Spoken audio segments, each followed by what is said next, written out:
Olá, abençoados! Tudo bem com vocês? Hoje nós vamos falar sobre autoaceitação. E autoimagem. Afinal, O que a Bíblia diz?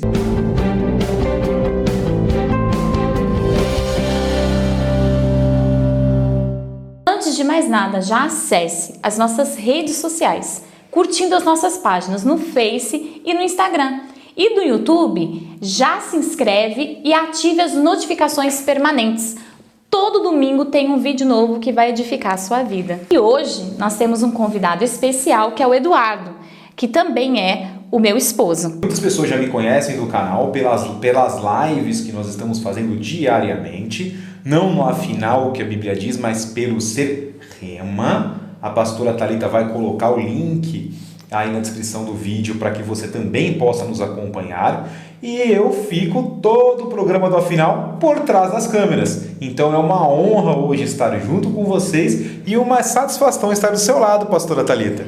Para mim também é uma grande honra poder trazê-lo de trás das câmeras para frente das câmeras e também dizer para vocês, vem ser Rema junto com a gente. Ser Rema é a igreja que nós cuidamos e todos os dias nós estamos fazendo lives às 7 horas da noite. Então, se você desejar participar, vem ser Rema junto conosco. E hoje nós vamos falar sobre autoimagem e autoaceitação.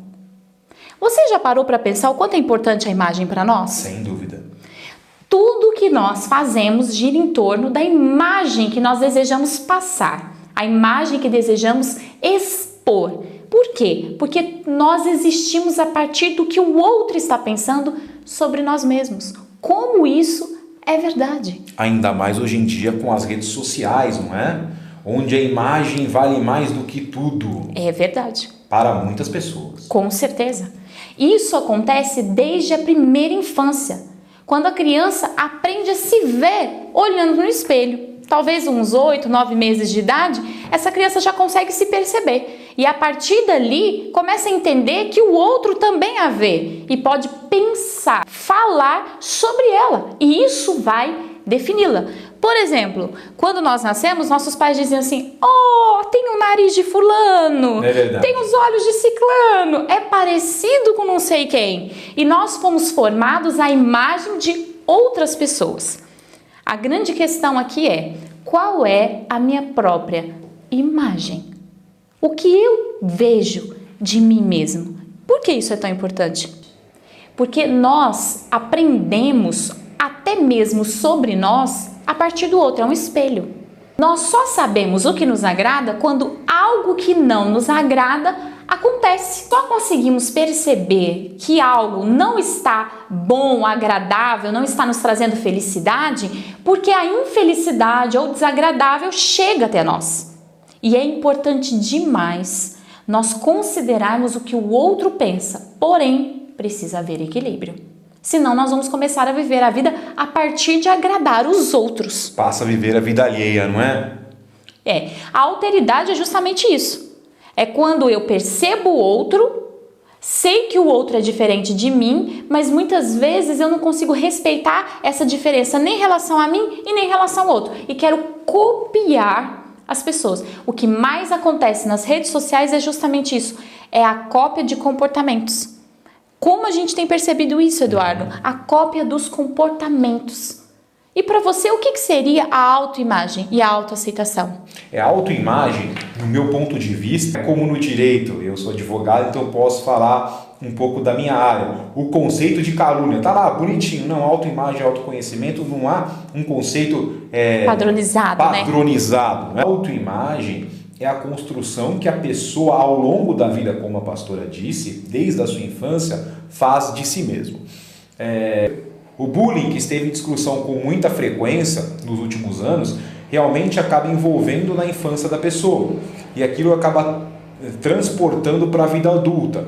Vamos supor, uma pessoa que é mais gordinha no colégio, a pessoa que ela é tida como feia, ela vai ter sua autoimagem prejudicada no futuro, na sua vida adulta, remetendo àquele trauma do passado. É ou não é, pastora? Com certeza.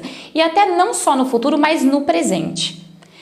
Essa questão do bullying, essa questão de você brincar com a imagem das pessoas, tentando enquadrá-las a um padrão, porque o bullying é justamente isso.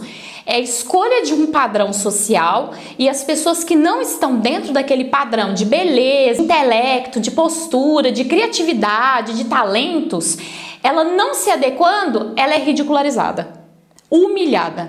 E aí, ali já começa e principalmente vai se manifestar na vida adulta as alterações. Por quê? São pessoas travadas, depressivas, pessoas que hoje nós temos lidado muito com isso, Eduardo, é aquela questão da depressão, uma depressão que vem por não aceitação de si mesmo, uma pessoa travada para ter relacionamentos. Quantas pessoas não conseguem ter bons relacionamentos entre amigos, entre relacionamentos amorosos, porque não tem uma autoaceitação. A sua imagem, para ela, é totalmente distorcida, praticamente uma coxa de retalhos. A questão do machismo, do feminismo, do branco, do negro, do gordo, do magro. Todos somos seres humanos e todos somos filhos de Deus. Com certeza. E todos temos que respeitar e sermos respeitados. A alteridade é justamente baseada nesse respeito. Porque hoje os pequenos grupos, que o Eduardo está citando aqui agora, gente, eles fazem com que a gente se torne cada vez mais rejeitados. Eu acho que chamam-se grupos de exclusão. Com certeza. Porque embora tenha um rótulo de aceitação, de grupo social de aceitos, eles trazem a rejeição como base. Se você não é assim, você não é aceito. Se você não tem esse comportamento, você não aceita. Nós somos seres humanos. As nossas distinções é o que nos torna especiais.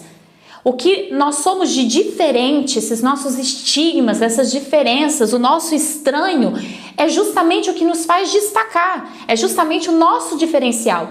E esses pequenos grupos de exclusão sociais, eles vêm para pegar os nossos estigmas e transformar em coisas ruins. Olha, você não tem a altura necessária, você não tem o corpo necessário. Por exemplo, as revistas, os outdoors, você nunca será aceito. Acaba causando traumas irreversíveis muitas vezes. Não que eles não sejam reversíveis, mas para alguns, infelizmente, sim. A pessoa adquiriu aquele trauma e morre com aquele trauma. Exatamente. E muitos chegam até ao suicídio. Muitos. O pior.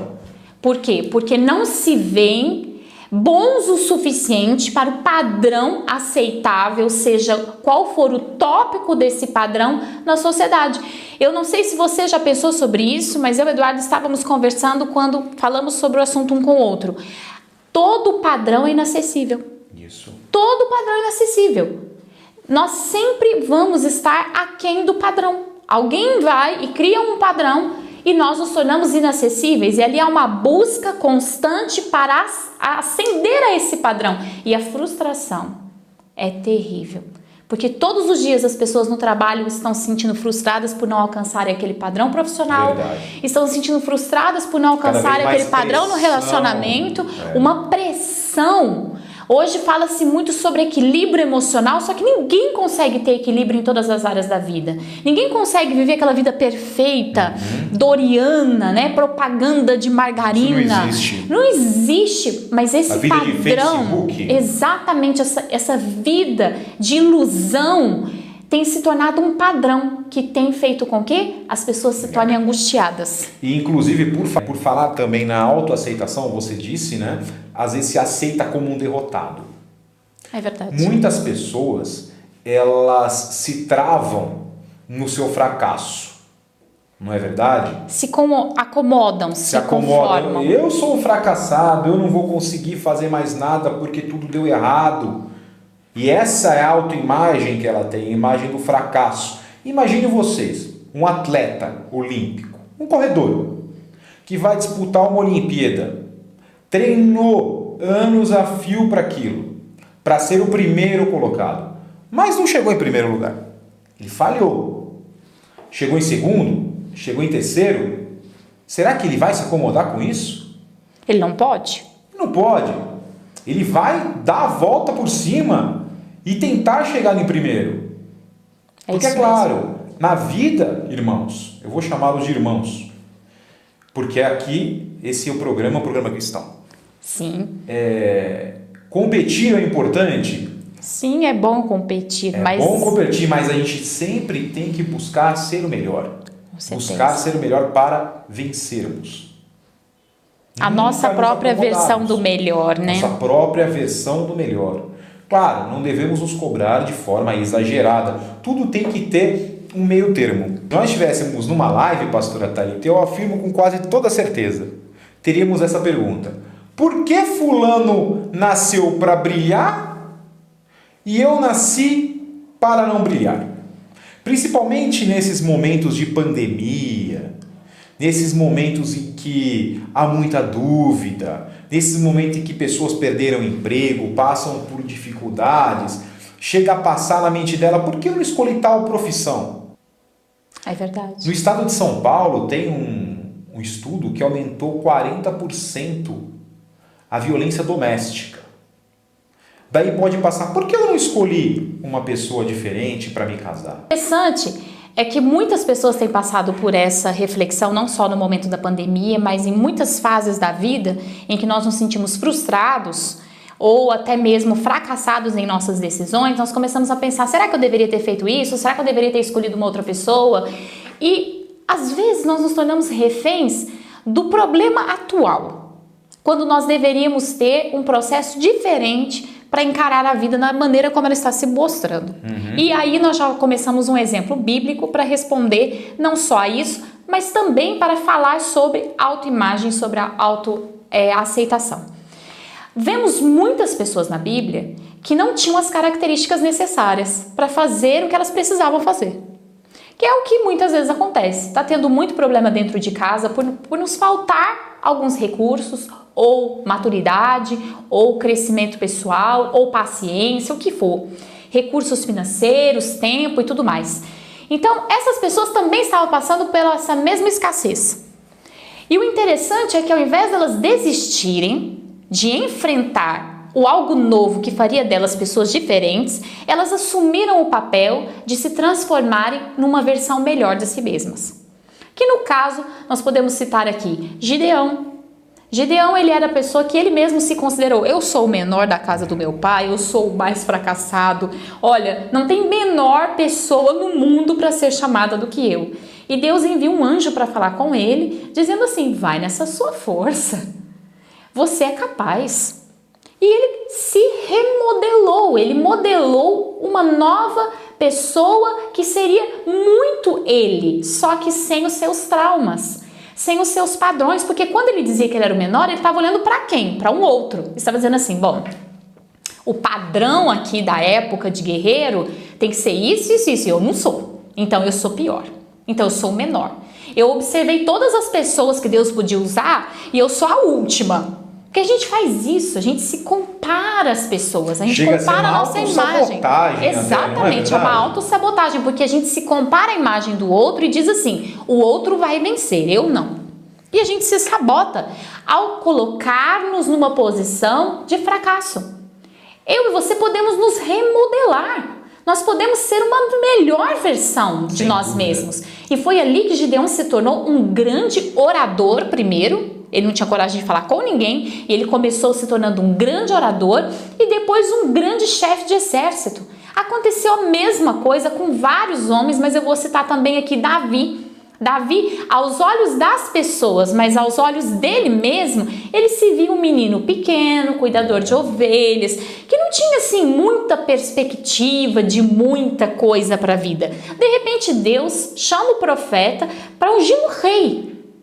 E agora, o que fazer? Ele se remodelou, ele refez toda a sua maneira de pensar, de agir, de falar e se tornou o melhor e o maior rei de Israel. Foi verdade. E apenas para sedimentar tudo que você está falando, é se reinventar, né? E é na crise que a gente se reinventa. Com certeza. Mas eu tenho visto muitas pessoas usando uma seguinte palavra para reinvenção, chamada resiliência.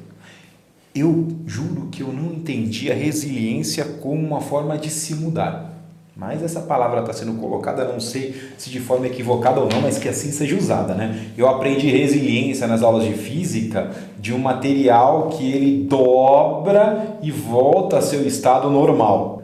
Então é assim que você tem que ser, não quebrar, mesmo que você esteja envergando, você volte ao seu estado normal. E se tiver que mudar, mude. Com certeza.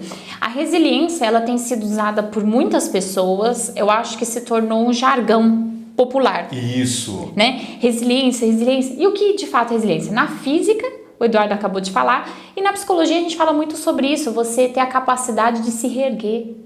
Você caiu, você se levantar. Não deu certo? Tenta de novo, até dar certo. Muda os métodos, mas não muda-se o propósito. Isso. Não desistir, isso é resiliência. É mudar métodos, não é insistir. Tem muita gente que insiste, sempre fazendo a mesma coisa e acha que aquilo é persistência. Não, eu não vou desistir de insistir. Às vezes, insistir vai nos levar ao fracasso.